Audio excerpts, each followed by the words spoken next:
নমস্কার, দেখছেন কলকাতা টিভি। আমি সুচেতনা রয়েছি আপনাদের সঙ্গে। শুরু করছি স্বাস্থ্যসম্মত। আজকের স্বাস্থ্যসম্মত অনুষ্ঠানে অত্যন্ত গুরুত্বপূর্ণ একটি বিষয় নিয়ে আমরা আলোচনা করব। এই বিষয়টি সমাজের এক শ্রেণীর শিকড় পর্যন্ত পৌঁছে গিয়েছে এবং বর্তমানে এটি একটি অত্যন্ত গুরুতর মারণ ব্যাধিতে পরিণত হয়েছে। তা হলো তামাক সেবন। তামাক সেবন প্রচণ্ড সমস্যা নিয়ে আসতে পারে আমাদের জীবনে। এই নিয়ে আজ আমরা আলোচনা করব। দর্শকদের জানিয়ে রাখি, আমাদের মধ্যে এই মুহূর্তে স্টুডিওয়ে রয়েছেন অ্যাপোলো মাল্টি স্পেশালিটি হসপিটালস কলকাতার consultant neuropsychiatrist doctor Debanjan Banerjee. Doctor Banerjee, আপনাকে স্বাগত জানাই কলকাতা টিভিতে। নমস্কার। এবং অবশ্যই স্বাগত জানাই স্বাস্থ্যসম্মত অনুষ্ঠানে। তামাক সেবন নিয়ে আজ আমরা আলোচনা করতে চলেছি এবং নতুন করে বলার কোনো অপেক্ষা রাখে না যে এই তামাক কিন্তু একটি মারণ ব্যাধিতে পরিণত হয়েছে মানুষের জীবনে। এই যে তামাক সেবনের এই যে টানটা বা এই রোগটা, নেশাটা কিভাবে আসে, এই যে নিকোটিনের প্রতি আসক্তিটা, তামাকের প্রতি আসক্তি, এই আসক্তির মূল উপাদানটা কি থাকে, কিসের জন্য এই টানটা, মানুষ ছাড়তে পারে না কেন? হ্যাঁ, ধন্যবাদ।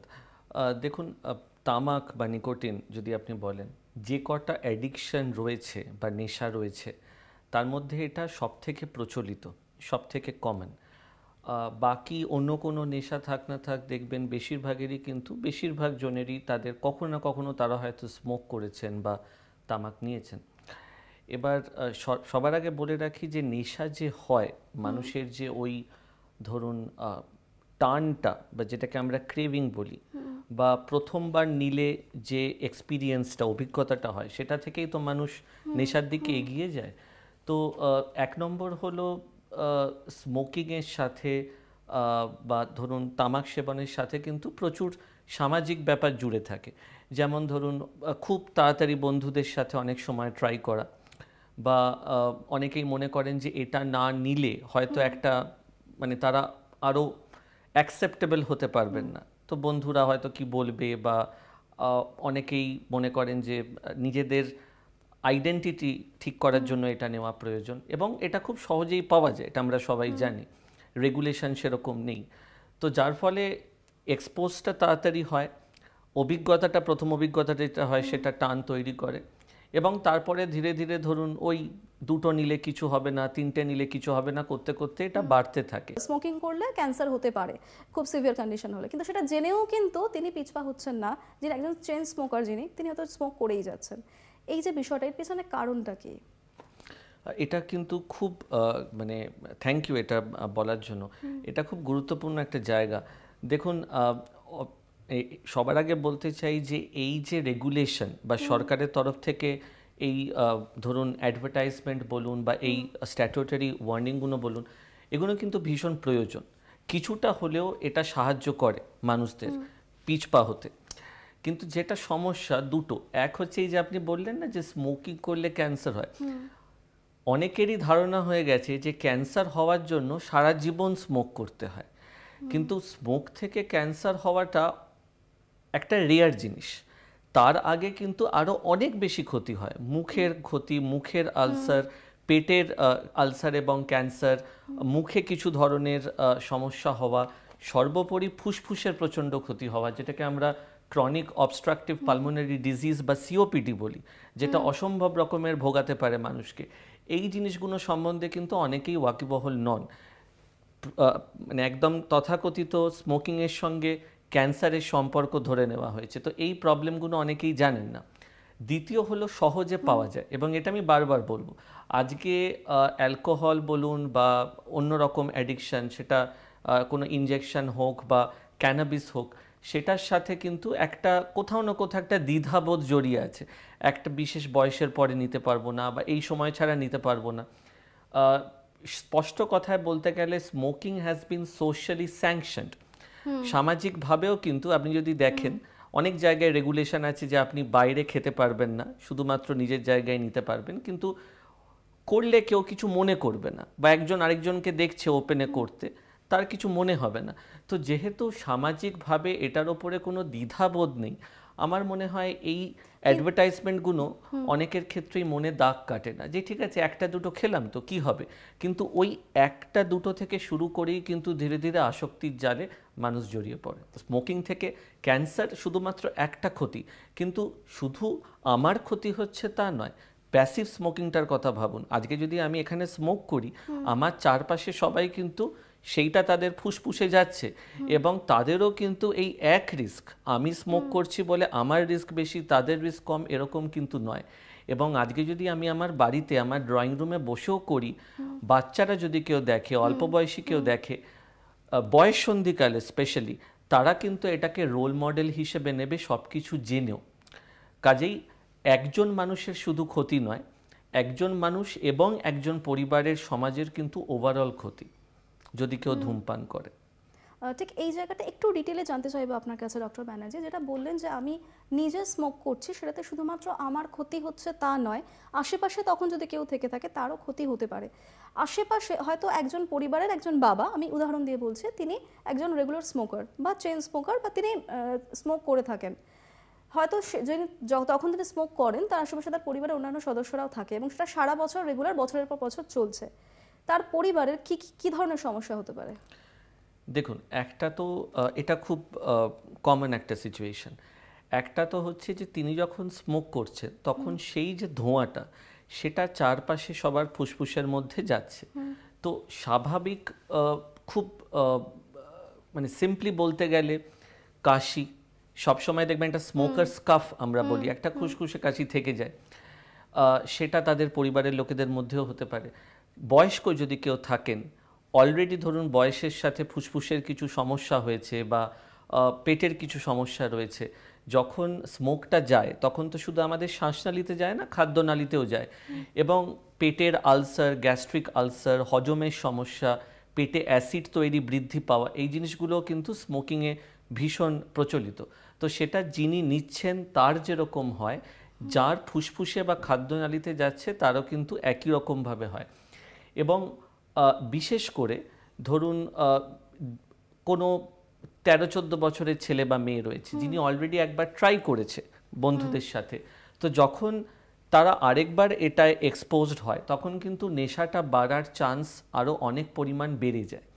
তো শারীরিক ক্ষতি সেটা মুখের হতে পারে, ফুসফুসের হতে পারে, পেটের হতে পারে, চোখ জ্বালা করা, কাশি হওয়া, ইনফেকশনের চান্স বেড়ে যাওয়া। কারণ স্মোকিং যেটা করে সেটা হচ্ছে আমাদের স্বাভাবিকভাবে আমাদের রেসপিরেটরি সিস্টেম বা ফুসফুসের মধ্যে যে রোগ প্রতিরোধ করার ক্ষমতা বা নিয়ন্ত্রণের ক্ষমতা, সেই ইমিউনিটিটাকে কমিয়ে দেয় এবং যার ফলে সেই রিস্কটা, বিশেষ করে শ্বাসজনিত যে রোগগুলো বা ইনফেকশনগুলো, নিউমোনিয়ার রিস্ক, এখন কোভিড নিয়ে কথা হচ্ছে, কোভিডের রিস্ক, সেটা কিন্তু যথেষ্ট পরিমাণে বেড়ে যায় এবং সবারই বাড়ে। যার মধ্যে সেই ফুসফুসের ধোঁয়াটা ঢুকবে সবার মধ্যেই পারবে। মানে যদি এখন এই মুহূর্তে কোভিড কালের প্রেক্ষিতে যদি আমরা কথা বলি, তাহলে একজন স্মোকার যিনি, তার কি করোনার ক্ষেত্রে রিস্ক বেশি আছে? হ্যাঁ, ইনফেকশনের রিস্ক বেশি নয়, কিন্তু ইনফেকশন থেকে যে সাইড ইফেক্টগুলো হতে পারে বা যে এফেক্টগুলো হতে পারে সেটার রিস্ক বেশি। দেখুন, সবসময় করোনা এমন একটা রোগ যেখানে আমরা বলি যে কতটা প্রবলেম হচ্ছে তার উপর ভিত্তি করে কিন্তু তার রিস্ক হয়। হলেই যে কেউ মারা যাবে তা নয়। এখন তো মর্টালিটি রেট অনেক কম, কিন্তু বয়স্ক মানুষদের ক্ষেত্রে এবং যাদের আগে থেকে অলরেডি ফুসফুসের সমস্যা রয়েছে তাদের যদি করোনা আক্রান্ত হন তাদের রিস্ক কিন্তু অনেক বেশি এবং দীর্ঘদিন স্মোক করার ফলে ফুসফুসের ক্ষতি হবেই এবং ইমিউনিটিও কমবে। তো যার ফলে করোনা আক্রান্ত হলে তার সিভিয়ারিটি বা সিমটম সেটা কিন্তু অনেক বেশি হবে যারা স্মোকার তাদের ক্ষেত্রে। এবং এখানে একটা ছোট্ট কথা বলা প্রয়োজন যে যদি স্মোকিং বন্ধ হয়ে থাকে তাহলে কিন্তু যে ক্ষতিটা হচ্ছে বা ফিউচারে আমার সিওপিডির যে রিস্ক, সেটাকে কিন্তু আমি যত সময় বাড়বে যে আমি স্মোকিং ছেড়েছি সেই রিস্কটাকে কিন্তু রিভার্স করা যাবে, তো আবার স্বাভাবিক জায়গায় নিয়ে যাওয়া যাবে। সেটা একটা বড় ব্যাপার, সেটা একটা প্লাস পয়েন্ট হতে পারে। তো এমন কখনো অনেকেই বলে আমি তো এতদিন ধরে স্মোক করেছি এখন ছেড়ে কি হবে, সেরকম ব্যাপার কিন্তু নয়। সব সময়ই ছাড়া যায় এবং ছাড়লে যে বেনিফিটগুলো স্বাস্থ্যের সেগুলো কিন্তু ক্রমশ ধীরে ধীরে ফিরে আসবে। একটা ছোট প্রশ্ন করছি ডক্টর ব্যানার্জি, এই যে স্মোকিং বলতেই আমরা হুট করে আমাদের মাথায় সিগারেট স্মোকিং কথাটাই মাথায় আসে, কিন্তু স্মোকিং তো সিগারেট ছাড়াও আরও বিভিন্নভাবে হতে পারে। অনেক মানুষ, বিভিন্ন শ্রেণীর মানুষ আছেন যারা বিড়ি খান, ঠিক আছে, অনেকে আছেন, এমনও অনেকে রয়েছে দেখা যায় যে হয়তো কেউ রাস্তায় হোমলেস বা অন্য কোনো কমিউনিটিতে যাই হোক, হয়তো তারা বিভিন্ন কোনো আঠা পুড়িয়ে সেই ধোঁয়াটা নিচ্ছেন। বিভিন্ন ধরনের অ্যাডিকশন অনেকের মধ্যে দেখা যায়, বা অনেকে হুঁকো খেয়ে থাকেন। ঠিক আছে, সে হয়তো হুঁকোর প্রচলনটা এখন আগের থেকে কমে এসেছে, তো সেগুলোও কি ক্ষতিকারক? তো একই রকম ক্ষতিকারক। যদি আপনি গবেষণার দিক থেকে দেখতে যান, ভেতরে যা থাকে মানে স্মোকিংয়ের ক্ষতিটা মেইনলি হয় হচ্ছে যে ধোঁয়াটা যাচ্ছে সেটা থেকে, তো তার মধ্যে যেটা থাকে সেটা গুরুত্বপূর্ণ। তো সেই দিক থেকে বলতে গেলে বিড়ি কিন্তু অ্যাকচুয়ালি আরও বেশি ক্ষতিকর, মানে সিগারেটের থেকেও বিড়ি বেশি ক্ষতিকর। বেশি ক্ষতিকর। এবার দেখুন, এটা পুরোপুরি নির্ভর করছে কোন মানুষ কতটা নিতে পারেন, কার ফ্যামিলিগতভাবে রিস্ক বেশি কোনো ফুসফুসের সমস্যার, কত গুণও তিনি নিচ্ছেন, কতবার নিচ্ছেন। রাত্রেবেলা যেমন স্মোকিং করলে ঘুমের অত্যন্ত সমস্যা দেখা দিতে পারে, এবং খালি পেটে যদি নেন তাহলে পেটের আলসারের সমস্যা বাড়তে পারে। তো সেগুলো একটা জিনিসের ওপর নির্ভরশীল। হুকোতেও ইকুয়ালি ধরুন প্রবলেম হয়। তবে হ্যাঁ, এবার আপনি যেটা বললেন অন্য কিছু যদি কেউ নেন, মানে যেরকম উইড বা ক্যানাবিস, গাঁজা, সেটাকেও স্মোক করে নেওয়া যেতে পারে, সেটা সম্পূর্ণ একটা অন্য আলোচনা, সেটার অন্যান্য প্রবলেম, অন্য জিনিস হতে পারে। আর যেটা আমরা প্রায় নেগলেক্ট করি কিন্তু যেটা স্মোকিংয়ের থেকে অনেক হারে বেশি আমাদের দেশে, সেটা কিন্তু চিউয়েবল টোব্যাকো। ধরুন পান মশলা, গুটখা, যেটা মুখে দিয়ে খাওয়া হয়, সেটায় কিন্তু ক্ষতির পরিমাণ প্রচুর। এবং মুখের ক্যান্সার বা যেটাকে ওরোফ্যারিঞ্জিয়াল ক্যান্সার বলে, মুখের এবং ফ্যারিংসের, এবং বিশেষ করে আরেকটা কন্ডিশন যেটাকে বলা হয় মিউকোসাল ফাইব্রোসিস, যেখানে মুখের মাড়ি ভীষণ শক্ত হয়ে আটকে যায়, দাঁতের ক্ষয়, ধরুন জিভের বেশ কিছু সমস্যা, জিভের ক্যান্সার, এই জিনিসগুলো কিন্তু ভীষণ ভীষণ প্রচলিত চিউয়েবল টোব্যাকো বা গুটখাতে। এইতে চিবিও যেগুলো বললেন যে চিউয়েবল টোব্যাকো যেগুলো বা গুটখা, খৈনি, এই ধরনের জিনিসগুলো, যারা এই ধরনের তামাক চিবোতে অভ্যস্ত বা যারা নেশাগ্রস্ত, তাদেরকে সেই অবস্থা থেকে ফিরিয়ে আনার মানে প্রপার কাউন্সেলিংয়ের কি পথ রয়েছে ডক্টর ব্যানার্জি? দেখুন, বিভিন্ন জায়গায় এখন টোব্যাকো সিসেশন ক্লিনিক থাকে, যেটা বিশেষ করে এই ধরনের সমস্যা থেকে মানুষকে বেরিয়ে আনার জন্য তৈরি। এবার অনেকেই ধরুন এই সমস্যা নিয়ে, ফুসফুসের সমস্যা নিয়ে অন্য স্ট্রিমের কাছে যান, পালমোনোলজিস্ট, জেনারেল মেডিসিন, ধরুন পেটের সমস্যা নিয়ে যান। আমার একটা অনুরোধ থাকবে যে ধরুন আপনারা যারাই জানেন যে বাড়ির কেউ স্মোকিং করছেন এবং ছাড়তে ইচ্ছুক, তাদেরকে কিন্তু যথাযথ জায়গায় সাইকিয়াট্রিস্ট বলুন, মনোরোগ বিশেষজ্ঞ বা টোব্যাকো সিসেশন ক্লিনিক বা সাইকোলজিস্ট, তাদের কাছে পাঠান। একটা জিনিস আপনাদের মাধ্যমে সবাইকে বলতে চাইবো, যদি কেউ ছাড়তে না চায় তাহলে কিন্তু কোনো ম্যাজিক ওষুধ নেই যেটা থেকে তাকে ছাড়ানো যাওয়া যায়। তো উইল, ছাড়ার ইচ্ছা এবং পরিবারের সাপোর্ট কিন্তু খুব গুরুত্বপূর্ণ। অনেকেই রয়েছেন যারা স্ট্রেস বা টেনশন হলে বা মানসিক অবসাদ হলে স্মোকিং বেশি করেন।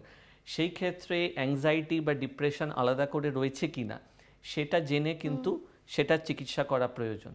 এবং স্মোকিং, সেটা সিগারেট হোক বা বিড়ি হোক, সেটা চিকিৎসায় যতটা সাড়া দেয়, গুটখা, খৈনি, এই জিনিসগুলো কিন্তু চিকিৎসায় অতটা সাড়া দেয় না। কিন্তু এটা আমি দেখেছি অনেকে রয়েছেন যারা মনস্থির করেন ছেড়ে দেবেন, তারা কিন্তু কাউন্সেলিংয়ের মাধ্যমে ধীরে ধীরে ছেড়ে দিতে পারেন। বিশেষ এক পদ্ধতির কাউন্সেলিং হয় যেটাকে MET বলে, মোটিভেশন এনহ্যান্সমেন্ট থেরাপি। একজন যখন ছাড়তে চাইছেন তখন তাকে ছাড়াতে সাহায্য করা, তার মোটিভেশনটা ধীরে ধীরে বাড়িয়ে। তো সেটা কিন্তু সাইকোলজিস্টদের সাথে, সাইকিয়াট্রিস্টদের সাথে রেগুলার যদি টাচে থাকেন তাহলে সম্ভব। এবং কিছু ওষুধও রয়েছে যেটার মাধ্যমে এই স্মোকিং ছাড়া সম্ভব। ডক্টর ব্যানার্জি, অনেক ক্ষেত্রে দেখা যায় যে স্মোক করার বা ধূমপান ছেড়ে দেওয়ার ডেডলাইন তৈরি করে দেওয়ার পরেও হয়তো তিনি ছাড়ছেন না, ছাড়তে পারছেন না, সেক্ষেত্রে কি ধরনের ব্যবস্থা নেওয়া উচিত? এটা ভীষণ কমন। আমার মনে হয় ধরুন বেশিরভাগ ক্ষেত্রেই আমরা যাদের দেখি যে তারা হয়তো অনেকবার ভেবেছেন ছেড়ে দেবেন কিন্তু ছাড়তে পারেন না। এই ক্ষেত্রে আমরাও আমাদের ধরুন যারা কলিগ বা যারা অন্য স্পেশালিটির ডাক্তার রয়েছেন তাদের সবসময় বলি যে এরকম কেউ যদি আপনাদের কাছে আসে বা ধরুন অন্য কোনো কারণে দেখাতে এসছে, সবসময় আমাদের কাছে রেফার করা, কারণ অনেক মানুষ জানেন না যে এটা ছাড়া সম্ভব। তো এক নম্বর হলো সেই ডেটটা নিয়ে আলোচনা করা প্রয়োজন, ধরুন যাকে আপনি দেখাচ্ছেন তার সাথে। এবং একটা সেটা ডেটটা অবশ্যই ফ্লেক্সিবল। আমরা অনেক সময় বলি যে যারা কম সংখ্যক সিগারেট বা বিড়ি নিচ্ছেন, 10টার কম, তাদের প্রত্যেক সপ্তাহে যদি একটা বা দুটো কমাতে থাকেন বা পারেন সেটা বেটার। সকালে উঠেই বা রাত্রে শুতে যাওয়ার সময় স্মোকিংটা ছেড়ে দেওয়াটা বেটার। কারণ যখন অভ্যেস থাকে খাওয়ার পরেই সিগারেট খেতে হবে, সেই জায়গায় ধরুন অন্য কিছু মুখে দিলেন বা একটু মৌরি মুখে দিলেন, জোয়ান মুখে দিলেন, সেই টানটা বা ক্রেভিংটা কিন্তু আটকানো যায়। এবং ওষুধের ক্ষেত্রে যেটা বলা যায়, যেটা আমরা এনআরটি বলি, নিকোটিন রিপ্লেসমেন্ট থেরাপি, ধূমপানের মাধ্যমে যে নিকোটিনটা আমাদের শরীরে ঢুকছে সেটা ওরকমভাবে না ঢুকিয়ে যদি অন্য পদ্ধতিতে দেওয়া হয় যাতে শরীরের সেই আসক্তি বা টানটা না থাকে, কিন্তু একই সাথে আপনাকে সিগারেট খেতে হচ্ছে না। অনেকেই ধরুন চুইনগাম ব্যবহার করেন, চুইনগাম ব্যবহার করে তারা সুফল পান না, কারণ অনেক সময় চুইনগামের থুতুটা পেটে গেলে আরও বেশি জ্বালা করে। তো সেই ক্ষেত্রে অন্যান্য পদ্ধতি রয়েছে। তার মধ্যে একটা বিশেষ পদ্ধতি হলো একটা স্টিকারের মতন প্যাচ, যেটা শরীরে লাগিয়ে রাখা হয় এবং 24 ঘন্টায় একবার করে এই প্যাচটা পরিবর্তন হয়। এবং প্যাচটা যেটা করে সেটা হচ্ছে ওই নিকোটিনই স্কিনের চামড়ার মাধ্যমে ধীরে ধীরে শরীরে দিতে থাকে, যার ফলে সিগারেটের যে আসক্তি যে আমাকে নিতেই হবে এটা কিন্তু কমে যায় এবং প্যাচ অত্যন্ত কার্যকরী। তো অনেকেই আমরা দেখি যারা 20-30টা করেও নিতেন, প্যাচ ব্যবহার করে বন্ধ না করতে পারুন, অনেকটা তারা কমিয়ে এনেছেন। এবং এটা কিন্তু মনে রাখা দরকার যে নাম্বার অফ সিগারেটস, টোটাল কতগুলো সিগারেট বা বিড়ি আমি দিনে নিচ্ছি, সেটার সঙ্গে ক্ষয়ক্ষতিটা একদম ডাইরেক্টলি রিলেটেড। তো কেউ যদি 30-40টা নিতেন, 3-4 প্যাক নিয়ে নিচ্ছেন, তিনি যদি আজকে 4-5টাও নেন, তাহলেও কিন্তু তিনি তার ক্ষতি অনেকটা কমিয়ে আনলেন। অবশ্যই পুরোপুরি ছেড়ে দেওয়াটা বেস্ট, কিন্তু হার্ম রিডাকশন বা ক্ষতি কমানো সেটাও কিন্তু একটা সাকসেস। হ্যাঁ, আর একটা বিষয় জিজ্ঞেস করছি, এক্ষেত্রে ই সিগারেট বা মেন্থল সিগারেট কি কোনো রকমভাবে সাহায্য করতে পারে? দেখুন, ই সিগারেট প্রচণ্ড নাম করেছিল একটা সময়, এবং সিনেমাতে মিডিয়াতেও আমরা অনেক দেখেছিলাম যে সিগারেটের জায়গায় ভ্যাপিং যেটাকে আমরা বলি বা ই সিগারেট নেওয়া, এটা খুব বেড়েছিল। এবং একটা তথ্য অনেক সময় বেরিয়েছিল যে ই সিগারেট সিগারেটের সাবস্টিটিউট। এটা পরিষ্কার আমি বলে দিতে চাই যে সেটা নয়। ক্ষতি ই সিগারেটেও হয়, মেন্থল সিগারেটেও হয়। কোনো জিনিসে একটা ফ্লেভার দিয়ে যদি আপনি নেন, আপনার ক্ষতিটা কমবে না। তো যদি ছাড়তে হয়, ছেড়ে দেওয়াটা বেস্ট। একটা নেশা অন্য একটা নেশা দিয়ে রিপ্লেস করাটা বা সাবস্টিটিউট করাটা কিন্তু ভালো আইডিয়া নয়। একেবারে ধূমপান পুরোপুরি বন্ধ করার জন্য, যিনি একজন স্মোকার, তার স্মোকিং একদম বন্ধ করার জন্য বা স্মোকিং অনেকটা কমিয়ে ফেলার জন্য কোনো কি ওষুধ রয়েছে, কোনো মেডিসিন কি রয়েছে যে মেডিসিন দিয়ে তার স্মোকিং ছাড়ানো যায়? হ্যাঁ, দেখুন, একটা যেটা আপনাকে বললাম, যেটা এনআরটি বা নিকোটিন রিপ্লেসমেন্ট থেরাপি হয়, সেটা বিভিন্নভাবে আসে। চুইনগাম হয়, লজেঞ্জ হয়, প্যাস্টিল বলে এক ধরনের, ধরুন একটা হালকা ধরনের চুইনগাম থাকে, সেটা হয়, প্যাচ হয় স্কিনের, এবং এটা একটা গেল। ট্যাবলেট কিছু থাকে, কিছু ওষুধ থাকে যাতে ধরুন আমাদের ব্রেনের যে জায়গাটা, যেটা সিগারেটের প্রতি বা নিকোটিনের প্রতি টান যেটার জন্য হয়, সেই জায়গাটায় কাজ করে এবং মানে যে টান বা আসক্তি বা খাওয়ার ইচ্ছা, সেইটা অনেকটা পরিমাণে কমে যায়। এখানে একটা জিনিস বলা খুব প্রয়োজন। অনেকে আমাদের কাছে এসে বলেন যে ডাক্তারবাবু, আমি তো চুইনগাম নিচ্ছি কিন্তু ছাড়তে পারছি না। এবার চুইনগাম বলতে আমরা যেটা বুঝি সেটা হচ্ছে মুখে দিয়ে কন্টিনিউয়াস চিবোনো। নিকোটিন যে চুইনগামগুলো হয় বা নিকোটেক্স হিসেবে যেগুলো বিক্রি হয় বাজারে, সেগুলো কিন্তু ঠিক চুইনগাম নয়। ওই ধরনের যে কোনো জিনিসের নেওয়ার একটা বিশেষ নিয়ম রয়েছে। হালকা একটু চিবোনো, মুখে যখন একটা পিপারমিন্টের মতন স্বাদ আসে, সেটাকে আবার ওই যেরকম মানুষ গুটখা নেয় সেরকম মাড়ি এবং চোয়ালের মধ্যে কিছুটা সময় রেখে দেওয়া। আবার যখন স্বাদটা চলে যাবে তখন আবার একটু হালকা চিবোনো। এটাকে চু অ্যান্ড পার্ক মেথড বলে। তো এটা যদি চলতে থাকে তাহলেই কিন্তু ওই চুইনগামগুলো কার্যকরী হবে। কন্টিনিউয়াসলি যদি আপনি চিবোন, যেটা অনেকেই করেন, মুখে একটা অদ্ভুত স্বাদ এবং পেটে জ্বালা ছাড়া কিন্তু আর কিছু হবে না। তো নিতে হলে এরকমভাবে নেওয়াটাই বাঞ্ছনীয়। এবং ওষুধ যে সবসময় সমান কার্যকরী তা নয়, কোন লোকের কোনটা বেটার সেটা আপনার চিকিৎসকের সঙ্গে পরামর্শ করে তারপরেই নিন, নিজে থেকে না নেওয়াটাই ভালো। ডক্টর ব্যানার্জি, আমরা স্মোকিংয়ের বা সিগারেট খাওয়ার যে শারীরিক সমস্যাগুলো দেখা দেয় স্মোকিংয়ের ফলে, শারীরিক ক্ষতিগুলো নিয়ে তো আলোচনা করলাম। স্মোকিংয়ের প্রভাব কি কোনোভাবে মনের ওপর পড়ে? এর থেকে কি মানসিক কোনো সমস্যা তৈরি হয়? ভীষণভাবে। দেখুন, নর্মালি স্মোকিংটা এতটাই প্রচলিত এবং এতটাই কমন যে আমরা এটা হয়তো অনেক সময় ভাবি না। প্রধান সমস্যা ঘুম। আপনাকে বলছিলাম যে রাত্রেবেলা যখন অনেকেরই অভ্যেস রয়েছে, ঘুম ভেঙে গেল সকালবেলা, হঠাৎ করে স্মোক করার অভ্যেস রয়েছে, তো ঘুমের ওপর কিন্তু একটা খুব নেগেটিভ এফেক্ট ফেলে। কোয়ালিটি ঘুম, যেটা আপনি হয়তো ঘুমোচ্ছেন ঠিকই, কিন্তু আমাদের শুধু কোয়ান্টিটি তো লাগে না, ঘুমের একটা ভালো ঘুম, যে ঘুম হয়ে আমাদের রেস্ট লাগছে, সেরকম একটা ঘুম প্রয়োজন। সেই ঘুমের কোয়ালিটিটা কিন্তু কমে যায়। ঘুমের মধ্যে বারবার ওঠা, দুঃস্বপ্নর পরিমাণ সেটা বেড়ে যায়। এছাড়াও ধরুন ফোকাস বা কোনো কাজে অ্যাটেনশন, ড্রাইভ করার সময় অ্যাটেনশন, কাজে মনোসংযোগ, সেটা স্মোকিং কমিয়ে দিতে পারে।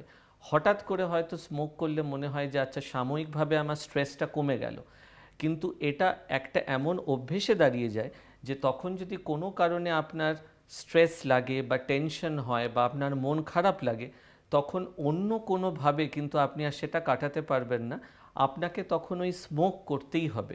এই যে সাইকোলজিক্যাল ডিপেন্ডেন্স বা মানসিক নির্ভরতা, এটা এমন জায়গায় চলে যায় যে মানুষের জীবনে তো স্ট্রেস কখনো যেতে পারে না, স্ট্রেস থাকবেই। এবং সেটা করতে করতে যে কোনো সময়, সেটা অফিসের চাপ হোক, বাড়িতে কোনো সমস্যা হোক, কোনো কারোর সাথে কথা কাটাকাটি হোক, একটা সিগারেট বা বিড়ি আমার চাই। তো এই জায়গায় চলে গেলে কিন্তু সেটা ছাড়ানো খুব মুশকিল হয়ে অনেকের যায়। ক্ষেত্রে এটা দেখা যায় ডক্টর ব্যানার্জি, যে একটু কিছু ঝগড়াঝাটি হলো বা কোনো একটা স্ট্রেস এসেছে লাইফে, বা অফিসে কোনো একটা সমস্যা হলো, বস একগাদা কাজ দিয়ে গেল ডেস্কে, এবার মানে সেটা থেকে একটু কিছুক্ষণের রিলিফের জন্য হোক বা কোনো রকম টেনশন করলে, টেনসড হয়ে গেলে অনেকে কিন্তু সঙ্গে সঙ্গে একটা সিগারেট ধরান, মানে যারা স্মোকার তারা। এবং উইথড্রয়াল যেটাকে আমরা বলি, ধরুন কোনো কারণে আপনি অফিসের মিটিংয়ে আছেন, আপনি স্মোক করতে পারছেন না, ওই যে একটা প্রচণ্ড রেস্টলেসনেস, মানে স্মোকিংয়ের যে ধরুন উইথড্রয়াল এফেক্টটা, সেটা কিন্তু ভীষণ।